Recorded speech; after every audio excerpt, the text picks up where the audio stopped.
Fantastic, mate. Well, I guess I'll start us off with the question. We'll go from there, right? Mm-hmm.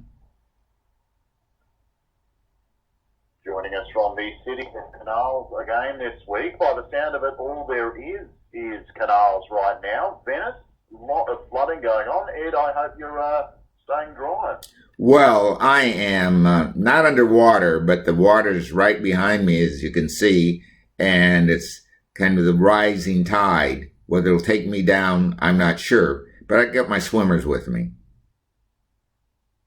Absolutely. Sounds like a good idea. Hey, mate, looking at the latest from out of the US this week, impeachment, testimony from William B. Taylor, acting ambassador to Ukraine, ties Trump directly to pressure on the Ukraine to investigate Hunter/Joe Biden. An aide of Taylor's overhearing a phone call in which the president checked on the investigation. Anything new here as the investigation goes public? No, not really. The investigation is what we expected. The earlier testimony was already transcribed, so there wasn't very much new. The witnesses were very credible. They worked for the United States government and not for Donald Trump. They said that. They said they work in the interest of the American people, trying to keep the Russians out, and that this was really a very important mission. They were surprised, aghast, astounded by the reactions of the administration. To have a Rudy Giuliani out trying to run a game on the Ukrainian government at the same time that they're trying to hold back Russians. Every day Ukrainians are being killed by Russians, and here we were withholding aid. It was just a shambles. But again, the witnesses were credible. They are honest. The Republicans tried to discredit them, but that didn't work. It almost feels like we're in this maddening position where you know Trump is guilty, I know he's guilty, Democrats know he's guilty, everyone knows he's guilty, regardless of whether they sort of agree on what to do about it or not. But Republicans are going to do nothing, and who knows what will stick. Well, it's all going to stick. The question is what they'll do to preserve his job, and this goes to the Senate. There's certainly some weakening in the Senate, and even if it passes by one vote, it still passes. The real weakening is shown in the polls. The election in Kentucky, for example, the elections almost everywhere else have shown that the president can't carry the candidates anymore, and the possibilities of losing the Senate are real. Interestingly enough, Jeff Sessions is going to run for the Senate. And Jeff Sessions, although he's saying he's fully supportive of the president, when he gets in, he's going to have a big dagger, a long one. So this is going to be a very interesting bit. Now, the next thing we have to look forward to is what's going to happen with some other administrative officials that might testify. And surely John Bolton has to be in the top of that list. Yeah, very much looking forward to hearing what Bolton has to say. I mean, mentioning the other members of the administration, the White House acting chief of staff, Mick Mulvaney, will he or won't he? He was meant to appear before the House. He didn't. He was going to join another Trump advisor in suing the House. Then he was just going to sue them himself. Now, no lawsuit, but he will follow Trump's instructions and simply decline to cooperate. What do you make of it? Well, he doesn't have a choice at this point. Nobody else wanted him in their lawsuit. If he tried to run a lawsuit on his own, he'd have to take the money from his own pocket. So he's taking the easy way out, hiding behind Trump's skirt strings. Mulvaney, of course, is the one who put the dagger into Trump. And Trump can't wait to kick him out, but it won't be while this is going on. Just a moment ago, mentioning, of course, John Bolton and the Ukrainian-Russia situation. I mean, it's almost a Russian dole of issues we see coming out of the impeachment hearing. There was one that didn't get as much attention this week. Testimony from an aide to the former special envoy to the Ukraine, Kurt Volker. Christopher Anderson, the name of the aide. Anderson alleged a naval freedom of navigation patrol was cancelled at the request of the White House because Trump saw a news report on CNN that framed it as being antagonistic to the Russians. He apparently called up John Bolton, had a bit of a kvetch about this investigation or this patrol. Now, this combined with some of the Ukraine stuff really underlines this fear Trump is working for the Russians. Well, at least working with the Russians. Something is going on here that I just don't understand. Unless he sees this as a world in which he and Putin can divide it up and they can be the kings of the world, East and West, it makes no sense. There's nothing the United States gains from cozying up to the Russians. And this may come out to be the big story in all this. It's coming out more and more that the Russians are pulling the strings, and the whole Erdogan visit this week, again, in support of Erdogan, a person that the United States has vehemently chastised. Both houses of Congress have condemned his actions. He's trying to do the Russians' work with the Kurds. This is not looking good. I think the American people are pretty much onto this, that there's a Russian in the house. Roger Stone, Trump's former political advisor, his trial coming towards an end. I mean, can we just take a moment to appreciate how in any other presidency, the sheer number of people in court or going to prison as those who surround Trump would have already been devastating to their political legitimacy. And Roger Stone, what a character. And he's still playing the character. I don't know what character he is. He's kind of a Richard Burton, playing every role in Caesar and wild comedy at the same time.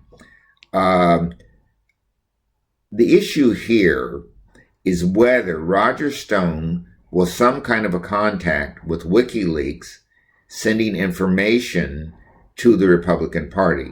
And it seems that he was, at least he was trying to, through this guy Credico, but WikiLeaks used Stone as a vehicle to get the information to the Republican Party and in the public milieu. So I think that here he was trying to play a big man. That failed, but his fingerprints are all over what happened, and because he lied about it, he's going to go to jail. And he seems to be wanting to go to jail proudly. This is the most odd situation I've ever seen, the most odd trial I've ever seen, where the judge is kind of running the trial and the lawyers aren't. It's a weird, weird situation. Deferred action for childhood arrivals, DACA, or the Dreamers. The Obama-era program, which protects some 660,000 undocumented migrants who enter the country as kids, has been under threat ever since Trump took the presidency. Now, this week, observers say the predominantly conservative Supreme Court could side with Trump in ending the program. Thoughts, Ed? Well, if they side with Trump, now they've got 660,000 adults who are going to be campaigning against him all over the country, and all their supporters. I don't know why Trump did this. This isn't even popular with his base. So it's a crazy action. Giving them a path to citizenship would be the smartest thing he could do. And why he's not doing it is really beyond me. I think Stephen Miller and some of the crazies in his cabinet or his staff are feeding him a bunch of baloney that's making this a bigger deal than it is. Remember, the United States has 360 million people. Would 600,000 more make a big difference, particularly when these people are already paying taxes, have good jobs, and are good citizens, and now they're parents? So their kids have citizenship, and some of them will get a path to citizenship through their own children. It's just, again, another bumbling, stumbling, dumb action by this president. Also with the Supreme Court, some more positive news. They've declined to hear an appeal by Remington, which means families of Sandy Hook victims will be free to sue the gun manufacturer. Now, much like we talked about the lawsuit against drug manufacturers at the moment, this could really leave gun makers exposed. Yes, and this is really good news. This is the cigarette kind of suit, where the cigarette companies paid billions of dollars, but also they had to change what they were doing. So the states will use this and the threat of these suits to make gun laws that basically outlaw the kind of firearms that have been used in these kinds of actions. And Remington and other gun makers are going to start thinking, maybe it's better to sell these guns to the ISIS or Al Qaeda and get them off the American streets. Also, we talked last week about the Asia-Pacific trade deal and implications for the US. This week, Trump once again claims a deal with China is happening soon, as long as it's a good deal for the US. Now, it's unclear what the states are bringing to the table, although Trump claims China's supply chains are cracking. Is this one still on the back burner for the foreseeable future? I don't think they have a deal at all. I think this is all Trumpy. That is BS. There's no deal going on. The Chinese actually are looking for other markets. The Chinese see Australia, they see the Pacific, the Belt and Road as their avenue. The United States, they got the United States by the short hairs now, and they're going to hold the United States there as long as they can. He has no deal. And we don't usually talk much in the way of home affairs, but this week, well, Ed, while you've been dealing with floods, we've been dealing with fires here in New South Wales. We've seen catastrophic fire conditions, a serious escalation, and we're not even into summer yet. Now, taking the fires back to California, the situation in California, some causes would seem to be similar, but the politicians in charge are more interested in debating climate change and pointing the finger than really doing anything about it. Ed, do we need to wisen up? Well, first, I've got a lot of water for you. I don't know how I could get it there. It might be environmentally poor to send all this water over to you, but I got a lot of it, as you can see on the screen. Clearly, even this water situation in Venice, the worst they've had in about 20 years, is representative of climate change. Now, what do we do about climate change? That's the real issue. What actions will we take? And the actions we take next are going to have to be pretty drastic, like moving people out of the woods, out of the hills, because the mites, the animals that they take related to these fires, and not doing the underbrush burning that you need to do is also related. And, of course, the drought. So California and Arizona have very similar circumstances, having lived in both places. I can see what's going on, but it seems that if running for public office, you can't. And that's very sad. Yeah, pleasure as always, mate. Thanks for joining us again. Well, I've got my swimmers on. I'll see if I can wade out of here and get into the studio next week. Take care, mate. Take care of yourself. Bye.